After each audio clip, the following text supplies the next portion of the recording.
Welcome everyone. This workshop is for HR, managers and workforce development consultants. My name is Harold Nelson, and I will be your presenter today. Today's topic deals with myths, commonly associated with ex-offenders. Myth 1 is that many people including employers do not believe that ex-offenders want to work. Fact: this is absolutely not true.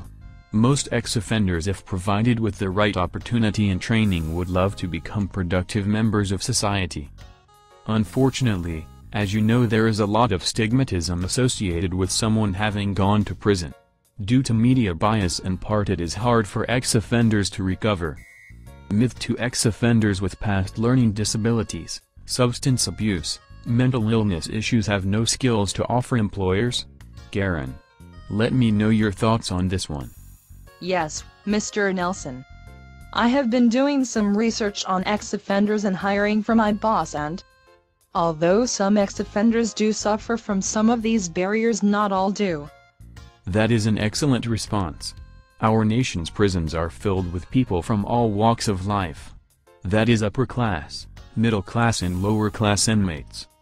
Mr. Nelson, in the course of doing my research on ex-offenders, I have found that many of them are very smart and creative. Very good. Myth 3 is that all ex-offenders are violent. This is simply not true.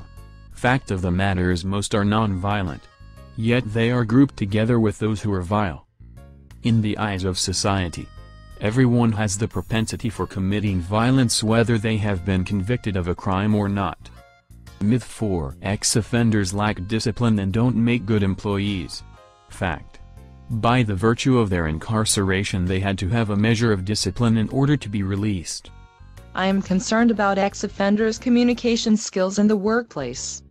I guess that would be myth 5. Can you speak to this? Fact: many ex-offenders receive counseling as a condition of their release. While in counseling, they learn how to manage their emotions and communicate their thoughts. Now for myth 6. All ex-offenders are dishonest. Fact: many ex-offenders have crimes of passion or act out of desperation, which has nothing to do with being honest or dishonest. Mr. Nelson, you mentioned in our training materials that myth 7 was that employers believe that ex-offenders have no work ethics. What are the actual facts to this regard?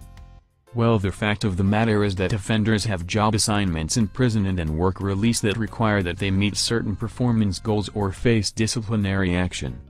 Thanks for that fact. Now what about myth 8? Ex-offenders not being able to accept authority in the workplace.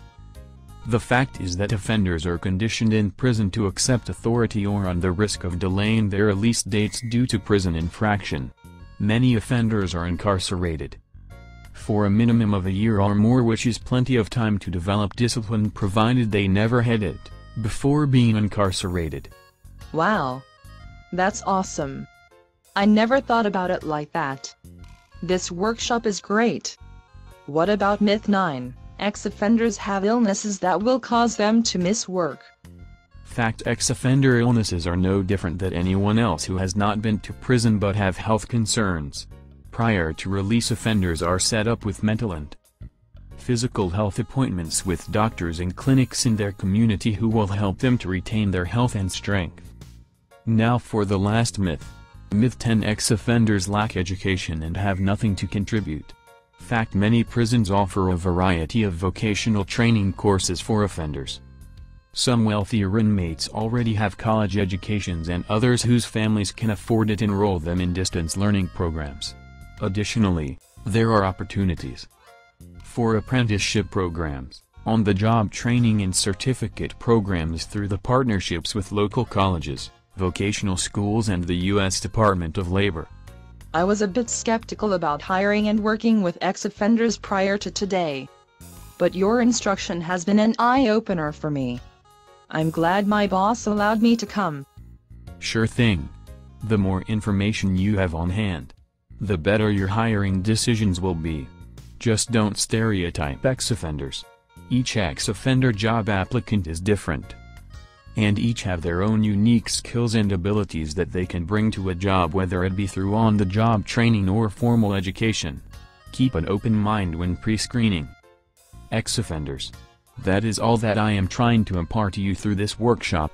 If more hiring managers knew the things that you all learned today, then more ex-offenders would stop returning to lives of crime, plus our businesses and communities would be thriving. This workshop is now over. Goodbye.